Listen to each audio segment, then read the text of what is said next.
Number 1 زبان ہے، اور نمبر 2 دونوں ٹانگوں کے درمیان یعنی شرمگاہ۔ فرمایا ان دونوں کی حفاظت کی ذمہ داری تم مجھے دے دو، میں تمہیں جنت کی ضمانت دیتا ہوں۔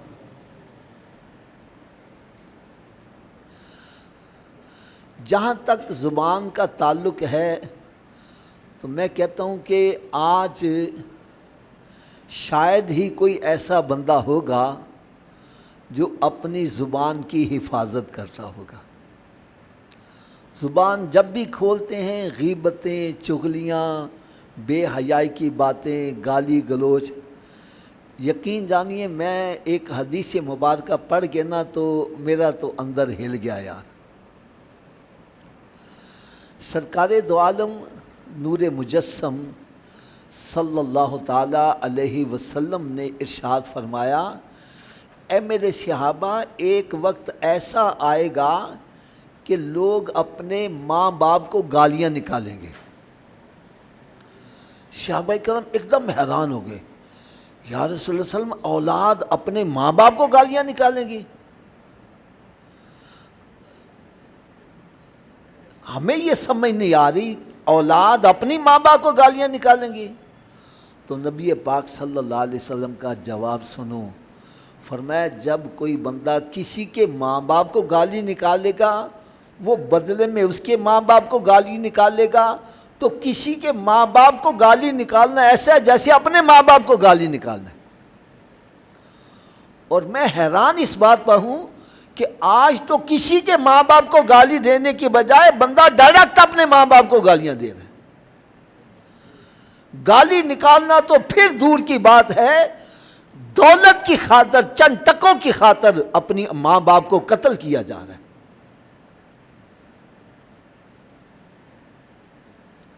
ایک بندہ بہت امیر آدمی خوف سے کانپ رہا ہے، پوچھا کیا ہو گیا؟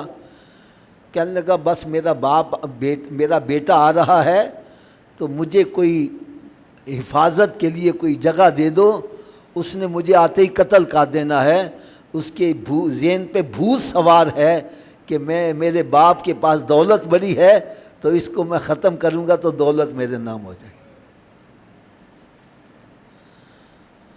یہ اخبارات کے اندر آپ پڑھتے رہتے ہیں، کسی نے اپنی ماں کو قتل کر لیا، کسی کے باپ کو قتل کر لیا۔ آؤ میں آج آپ کو ایک بڑا پیارا ایمان افروز واقعہ سناتا ہوں۔ اللہ کرے یہ واقعہ سن کر ہمارے دل پر چوٹ کرے اور پھر ہم اپنی زبان کی حفاظت کرنے والے بن جائیں۔ ایک بندہ بڑا متقی پرہیزگار، یوں سمجھے نماز کا پابند، تہجد گزار، حج عمرے کرنے والا، خیر خیرات کرنے والا، اس کا انتقال ہو گیا۔ تو جو محبت کرنے والے ہوتے ہیں نا اسے، ان کے دلوں میں خواہش ہوتی ہے یار قبر میں پتہ نہیں اس کے ساتھ کیا معاملہ بیت رہا ہے۔ خیر کچھ دنوں کے بعد خواب کے اندر وہ ملے تو انہوں نے پہلا ہی سوال کیا، یار تیرے ساتھ رب تعالیٰ نے قبر میں کیا معاملہ کیا؟ کہنے لگا بس کچھ نہ پوچھو، قبر میں میرے اوپر بڑی سختی آئی۔ کہنے لگا تیرے اوپر قبر میں سختی؟ تو نمازیں بھی پڑھتا تھا، روزے بھی رکھتا تھا۔ کہنے لگا جب تم مجھے قبر میں دفن کر کے واپس چلے گئے تو میری قبر کے اندر فرشتے آ گئے، منکر نکیر، اور ان کی گرجدار آواز نے مجھے بیدار کر دیا اور انہوں نے سوالات کی بوچھاڑ کر دی، من ربک ما دینک وما کنت تقول فی حق ھذا الرجل، تیرا رب کون ہے، تیرا دین کون سا ہے، اور اس نورانی شکل والے مرد کے بارے میں تو کیا کہا چاہتا تھا؟ کہنے لگا مجھے کسی بھی سوال کا جواب نہ آیا، اور جب کوئی سوالوں کا جواب نہ دے پائے تو اس کی قبر میں دوزخ کی طرف سے کھڑکی کھول دی جاتی ہے اور اس کی قبر دوزخ کے گڑھوں میں گڑھا بن جاتی ہے، اور جو سوالات کے جوابات صحیح دے دے اس کی قبر میں جنت کی طرف سے کھڑکی کھول دی جاتی ہے، جس سے اس کی قبر جنت کے باغوں میں باغ بن جاتی ہے۔ کہنے کہ مجھے کسی بھی سوال کا جواب نہ آیا، تو قریب تھا کہ فرشتے میری قبر میں دوزخ کی طرف سے کھڑکی کھول دیتے، اتنے میں میرے اور فرشتوں کے درمیان ایک نورانی شکل والے بزرگ آ کر حائل ہوئے اور انہیں مجھے سارے سوالات کے جواب بتلا دیے۔ میں نے وہ جوابات سن کر فرشتوں کو دیے، انہوں نے مجھے کامیاب قرار دے دیا۔ جب وہ بزرگ واپس ہونے لگے تو میں نے ان کو پکڑ لیا، حضرت صاحب آپ ہیں کون؟ آپ اس وقت میرے کام آئے جب میرا مال میرے کام نہ آیا، میری اولاد، میرے ماں باپ، میرے عزیز و اقربا کام نہ آئے، آپ ہیں کون؟ وہ نورانی شکل والے بزرگ جواب دیتے ہیں، اے بندے تو دنیا میں سونے آقا صلی اللہ علیہ وسلم پر درود و سلام پڑھا کرتا تھا، اللہ تعالیٰ نے اس درود و سلام کو میری نورانی شکل میں تبدیل کر کے قبر میں تیری مدد کے لیے بھیج دیا ہے۔ اس سے پتہ چلا ہمیں بھی کثرت کے ساتھ درود و سلام پڑھنا چاہیے۔ ہم بیٹھے جو غیبتیں چغلیاں کرتے رہتے ہیں، فلمیں ڈرامے دیکھتے رہتے ہیں اور گیموں میں وقت ضائع کرتے رہتے ہیں، کوئی تاش کھیل رہا ہے، کوئی شطرنج کھیل رہا ہے، کوئی اڈی کھڈا کھیل رہا ہے، اگر اس کی بجائے ہم درود و سلام ہی پڑھنا شروع کر دیں کتنا فائدہ ہو جائے گا۔ بہرحال کہنے لگا، میں نے پھر ان سے سوال کیا کہ حضرت صاحب آپ مجھے یہ بتائیں، کیا میں مسلمان نہیں مرا تھا؟ کیا میں نماز نہیں پڑھتا تھا، روزہ نہیں رکھتا تھا، زکوٰۃ نہیں دیتا تھا؟ کہنے لگا بے شک تو مسلمان مرا تھا، تو نمازیں بھی پڑھتا تھا، روزے بھی رکھتا تھا۔ کہنے لگا پھر قبر میں میرے اوپر اتنی سختی کس وجہ سے آئی؟ فرمانے لگے صرف ایک عمل کی وجہ سے، وہ یہ کہ تو اپنی زبان کی حفاظت نہیں کیا کرتا تھا۔ کہتے ہیں تھنک بیفور یو اسپیک، پہلے تولو پھر منہ سے بولو۔ تو بولنے سے پہلے سوچتا نہیں تھا کہ میں کیا منہ سے نکال رہا ہوں، جو منہ میں آتے نکالتا جاتا تھا، صحیح بات ہے یا غلط ہے۔ تیری زبان کی حفاظت نہ کرنے کی وجہ سے قبر میں تیرے اوپر سختی آئی۔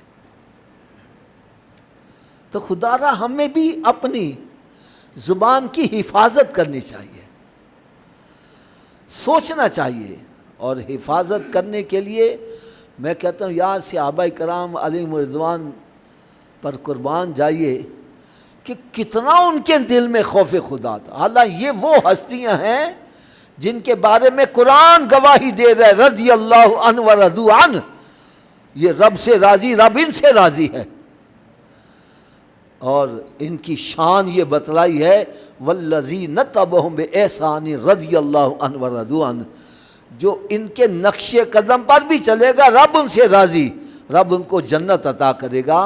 لیکن اس کے باوجود اتنا بلند مقام حاصل کرنے کے باوجود بڑا خوف خدا دل میں تھا، زبان کھولتے تھے بڑی سوچ سمجھ کر، بلکہ بعض صحابہ کرام کے بارے میں آتا ہے وہ اپنے منہ میں پتھر رکھا کرتے تھے تاکہ بولنے میں دشواری ہوگی تو ہم کم بولیں گے۔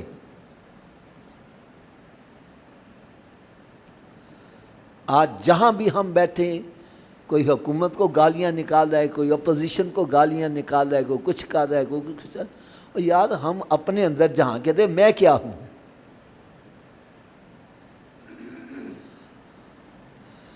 حجاج بن یوسف ایک بہت بڑا ظالم بادشاہ تھا، اس کا ظلم بڑا مشہور ہے۔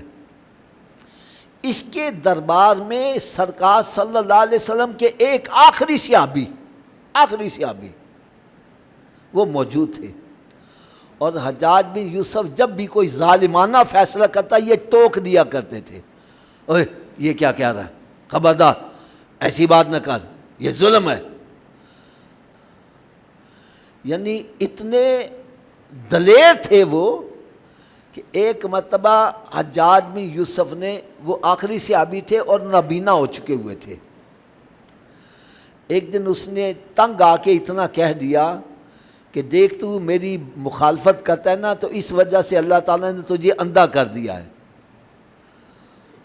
وہ جواب کیا دیتے ہیں، کہنے کہ نہیں ایسی بات نہیں، اصل میں بات یہ ہے کہ جن آنکھوں سے میں نے سرکار کا دیدار کیا ہے، رب نہیں چاہتا تیرے جیسے ظالم کو ان آنکھوں سے دیکھ سکوں یار اس کے دل پر کیا بیتی ہوگی۔ فرماتے ہیں ایک مرتبہ اس نے اپنی کابینہ کو اکٹھا کیا اور کہنے لگا یہ صحابی رسول بھی ہیں، میں چاہتا ہوں ان کو میں قتل کروا دوں، لیکن کوئی ایسا طریقہ نکالو جس کو کہتے ہیں نا سپ بھی مر جائے تو لاٹھی بھی بچ جائے، میرے اوپر آئے بھی نہ کوئی بات۔ کہنے لگے ٹھیک ہے، یہ تو بالکل آسان سا کام ہے۔ کہنے لگے کیا مشورہ دیتے ہو؟ کہنے لگے یہ نابینے ہیں، کل جیسے دربار میں داخل ہوں گے ہم ان کو گھیر لیں گے اور یہ ظاہر کریں گے حجاج بن یوسف دربار میں نہیں ہے، اور ہم ان سے کہیں گے کہ جی حجاج بن یوسف نے یہ بھی ظلم کیا، یہ بھی ظلم کیا، تو آپ ان کے حق میں بد دعا کرو۔ جب یہ تمہارے سامنے تمہارے حق میں بد دعا کرے گا، تم جلاد کو حکم دینا گردن اڑا دو۔ کہنے لگا بالکل یہ صحیح بات ہے، ایسے ہی کرتے ہیں۔ اگلے دن حجاج بن یوسف دربار میں موجود ہے، جیسے ہی وہ صحابی رسول اس کے دربار میں داخل ہوئے تو انہوں نے پروگرام کے تحت گھیر لیا۔ کہنے لگے جس نے یہ بھی ظلم کیا، یہ بھی ظلم کیا، تو آپ ہمیں کوئی ان کے حق میں بد دعا کرو تاکہ اس جان چھوٹ جائے ہماری۔ فرمایا کہ چلو میں دعا کرتا ہوں، آپ آمین کہنا۔ انہوں نے کہا ٹھیک ہے جی۔ آپ نے ہاتھ اٹھا کر دعا مانگی، یا اللہ تو ہمیں صحیح کر دے، یا اللہ تو ہمیں صحیح کر دے، یا اللہ تو ہمیں صحیح کر دے۔ آمین کر دی۔ انہوں نے کہا یہ کیا کیا جی آپ نے؟ کہنے لگے کہ میں نے خود سرکار دو عالم صلی اللہ علیہ وسلم سے اپنے کانوں سے سنا ہے کہ میرے آقا صلی اللہ علیہ وسلم نے ارشاد فرمایا جیسی عوام ہوگی ویسے حکمران مسلط کر دیا جائیں گے۔ ہم خود صحیح نہیں ہیں۔ مجھے ایک مرتبہ یاد ہے، میں اس وقت قرآن پاک حفظ کرتا تھا جب بھٹو صاحب کو نا سزائے موت ہوئی نا، پھانسی لگے، تو میں مدرسے میں ہی تھا تو کسی نے آ کے بتلایا بھٹو صاحب کو نا انہوں نے میرا مطلب ہے کہ سزائے موت دے دی ہے۔ ایک بندہ کہنے لگا یار چلو ایک ظالم بندے سے، حکمران سے نجات مل گئی ہے۔ ایک بندہ کول بیٹھا تھا، کہنے لگا یار اے نہ کہو، یہ نہ کہو، کہنے لگا اگر ہم صحیح نہ ہوئے رب کے پاس اس سے بھی بڑے ظالم ہیں تمہارے اوپر مسلط کر دیے جائیں گے۔ اور آپ دیکھیں ایک جاتا ہے دوسرا آتا ہے، ایک جاتا ہے دوسرا آ جاتا ہے، ایک سے بڑھ کے بڑھ ظالم۔ ہم خود صحیح نہیں ہے یار۔ فرمایا جیسی عوام ہوگی ویسے حکمران مسلط کر دیے جائیں گے۔ کہنے لگا ہم صحیح نہ ہوئے اس سے بھی بڑے ظالم اللہ تعالی ہمارے اوپر مسلط کر سکتا ہے۔ وَإِنَّ اللَّهَ عَلَىٰ كُلِّ شَيْءٍ قَدِيرٌ ہے۔ تو خدا را ہمیں اپنی اصلاح کرنی چاہیے، اپنی زبان کی حفاظت کرنی چاہیے، بولنے سے پہلے سوچنا چاہیے میں کیا کہہ رہا ہوں۔ اب دیکھو ایمانداری سے میں آپ کو ایک صحیح بات بتلا رہا ہوں، یہ میری ایک زبان ہے، میں کہتا ہوں حضرت جی السلام علیکم، مجھے 10 نیکیاں مل گئی۔ کی مل گئی؟ اور اگر میں گالی نکال دیتا ہوں تو گالی نکالنے سے بھی ثواب ملے گا۔ ارے نامہ اعمال میں گناہ لکھا جا رہا ہے، یہ فحش گوئی یہ اللہ تعالیٰ کو پسند نہیں ہے، بے حیائی اللہ تعالیٰ کو پسند نہیں ہے۔ فرمایا حیا جو ہے ایمان کا حصہ ہے، اور ہم گندی گالیاں نکال کے بے حیائی کے کام کر رہے ہیں۔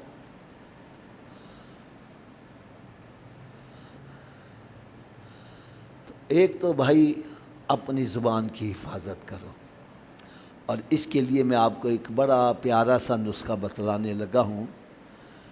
جب بھی بولنے لگو یہ سمجھ لو کرامن کاتبین میری باتیں ٹیپ کر رہے ہیں، ریکارڈنگ آن ہے، اور جب یہ ریکارڈنگ قیامت کے روز چلے گی بندہ کہے گا یہ میرا نامہ اعمال ہے ہی نہیں، میں نے تو اتنے گناہ کیے ہی نہیں ہیں، یہ غلطی سے کسی کا میرے پاس آ گیا ہے۔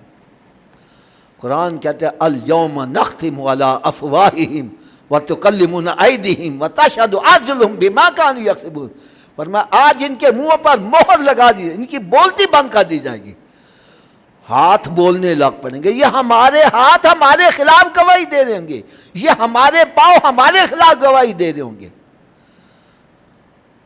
ہاتھ کہیں گے ہمارے ساتھ اس نے یہ کام کیا ہے، یہ کیسے انکار کر سکتا ہے؟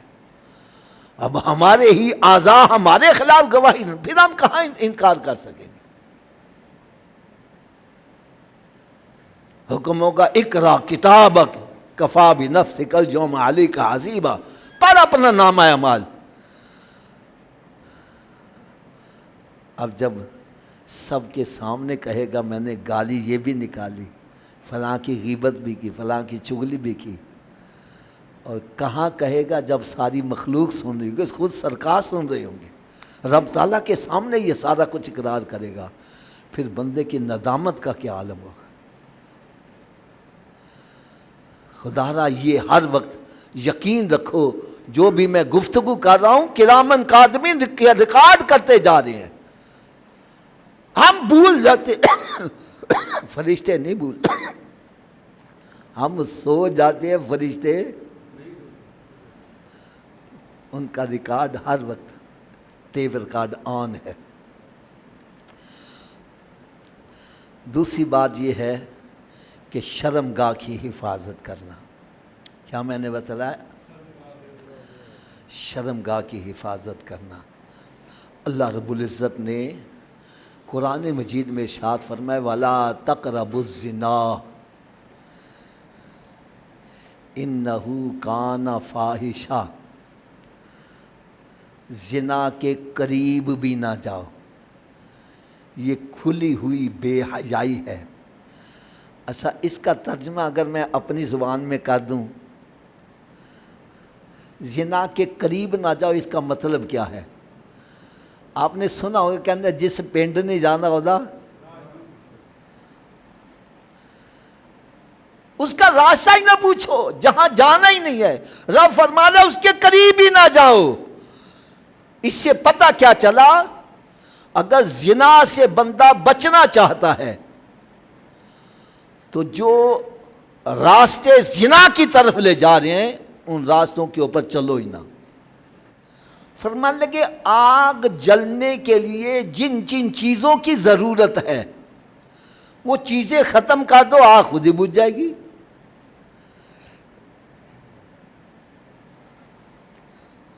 آگ کے جلنے کے لیے ایندھن کی ضرورت ہے۔ کس کی ضرورت ہے؟ اگر ایندھن باہر نکال دو تو آگ، مثال کے طور سوئی گیس کے پائپ کو آگ لگ گئی ہے، اب پیچھے سے سوئی گیس کا پائپ بند کر دو، کیا ہو جائے گا؟ اور اگر پائپ کھلا ہوا ہے پانی ڈالتے جاؤ، آگ بجھ جائے گی۔ دوسرا، آگ کو جلنے کے لیے ہوا کی ضرورت ہے۔ کس کی ضرورت ہے؟ ہم چھوٹے چھوٹے ہوتے تھے نا تو ہمارے گھر میں بورے والی انگیٹھیاں ہوتی تھیں، تو نیچے چھوٹا سا سوراخ ہوتا تھا، جب آگ زیادہ بھڑک جاتی اس کا منہ بند کر دیتے تھے، ہوا بند ہو جاتی۔ تو اگر آج کل کوئی سمجھ نہ چاہے تو یہ تندور ہے نا جو جہاں روٹیاں وغیرہ لگتی ہیں، آپ نے دیکھو نیچے ایک چھوٹا سا سوراخ ہے، وہاں سے ہوا جاتی ہے، اگر اس سوراخ کو بند کر دو تو کیا ہو جائے گا؟ کہنے لگے آگ کے جلنے کے لیے ایندھن کی ضرورت ہے، ہوا کی ضرورت ہے، ان میں سے کسی چیز کو ختم کر دو کہ آگ بجھ جائے گی۔ ایسا ہی ہے نا؟ تو بس سمجھ لو وہ چیزیں جو زنا کی طرف لے جا رہی ہیں اگر ان کو بند کر دو گے وہ بات ختم ہو جائے گی۔ اب ایک بندہ فحش قسم کی فلمیں دیکھ رہا ہے، ڈرامے دیکھ رہا ہے گندے قسم کے، اور پھر دیکھ کر کہے میرے ذہن میں کوئی برا خیال نہ آئے، ایسا ہو جائے گا؟ کوئی عورت کی ننگی تصویر دیکھتا ہے، دیکھ کر کہے میں اپنے جذبات پر قابو کر لوں، کیسی ہو جائے گا؟ دوست احباب کے پاس بیٹھا ہے، وہ گندی گندی باتیں سناتے ہیں، عورتوں کی باتیں سناتے ہیں، بے حیائی کی بات، اور یہ سن کر بندہ کہے میرا ایمان بچا رہے، ایسا ہو جائے گا؟ چلیں اگر ابھی بھی سمجھ نہیں آئی تو میں ایک اور آسان سی مثال دے دوں. ایک اللہ کا نیک بندہ کسی اللہ والے کے پاس چلا گیا, بڑا زار و قطار رو رہا ہے, لوگ بڑی تسلیم چپ کر یاد وہ روتا ہی جا رہا ہے. پیر صاحب نے کہا کہ بھائی تمہیں تکلیف کیا ہے, تیری پریشانی کیا ہے؟ کہنے لگا جی میں بتلا ہی نہیں سکتا. کہنے لگے بتلائے گے نہیں تو بات کیسے بنے گی؟ روتا روتا کہنے لگا جی میری بیٹی گھر سے بھاگ گئی ہے, نہ میں محلے میں چہرہ دکھانے کے قابل, نہ خاندان میں بڑا پریشان ہوں. پیر صاحب کیا کہتے ہیں؟ کہنے لگے تو نے گھر میں ٹی وی وغیرہ رکھا ہوا ہے, وی سی آر رکھا ہوا ہے؟ کہنے لگے جی ہاں. فلمیں ڈرامے دیکھتے ہو؟ کہنے لگے ہاں دیکھتا ہوں. کہنے لگا بیٹی کو بھی ساتھ بٹھا کے دکھاتے تھے؟ وہ جی بیٹی کہاں چلے جاتے, وہ بھی بیٹھ کے دیکھ رہی تھی. فرمایا بیٹی کو گھر سے بھاگنے کا طریقہ پاس بٹھا کر دکھا دیا, اگر اس نے عملی جامہ پہنا دیا میرے پاس کیا لینے آ گیا؟ یہ فلموں ڈراموں میں کیا دکھایا جاتا ہے؟ کیسے گھروں سے فرار حاصل کیا جاتا ہے, کیسے نکلا جاتا ہے, کیسے لو لیٹرز لکھے جاتے ہیں, کیسے میسیجز کیا جاتے ہیں. یقین جانو آج گھروں کے گھر تباہ و برباد ہو رہے ہیں یہ موبائل کی وجہ سے. اچھا بڑا گھر بس رہا ہے, عورت نے مرد کا موبائل دیکھ لیا, اس میں کسی عورت کا میسج آیا, بس گھر بڑے ختم, لڑائی شروع ہو گئی.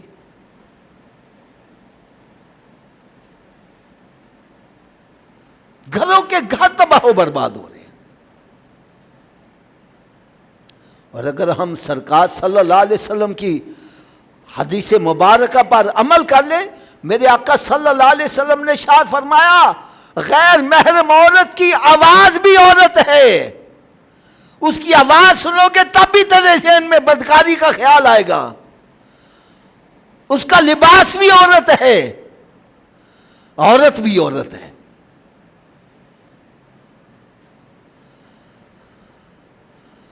اگر ہم ان چیزوں پر کنٹرول کر لیں, ایسے ذرائع جس کے ذریعے سے بندہ بدکاری کی طرف اس کی توجہ جاتی ہے, اگر اس پر کنٹرول کر لیں تو زنا کے قریب ہی نہیں جا سکتا. یار میں ایک آپ کو بڑی آسان سی بات بتلا تھا. مسجد میں بیٹھے ہو صحیح جواب دینا. یہاں پر خانہ کعبے کی تصویر لگی ہو, سرکار صلی اللہ علیہ وسلم کے روضہ اقدس کی تصویر لگی ہو, دیکھ کر ذہن کس طرف جائے گا؟ اور اگر کسی عورت کی ننگی تصویر لگی ہے پھر دیکھ کر توجہ کدھر جائے گی؟ تو اگر ہم اپنی آنکھوں کی حفاظت کر لیں, کانوں کی حفاظت کر لیں, آنکھوں سے بے حیائی والی چیزیں دیکھیں ہی نہ, کانوں سے بے حیائی کی باتیں سنیں ہی نہ, تو ہماری توجہ اس طرف جا ہی نہیں سکتی.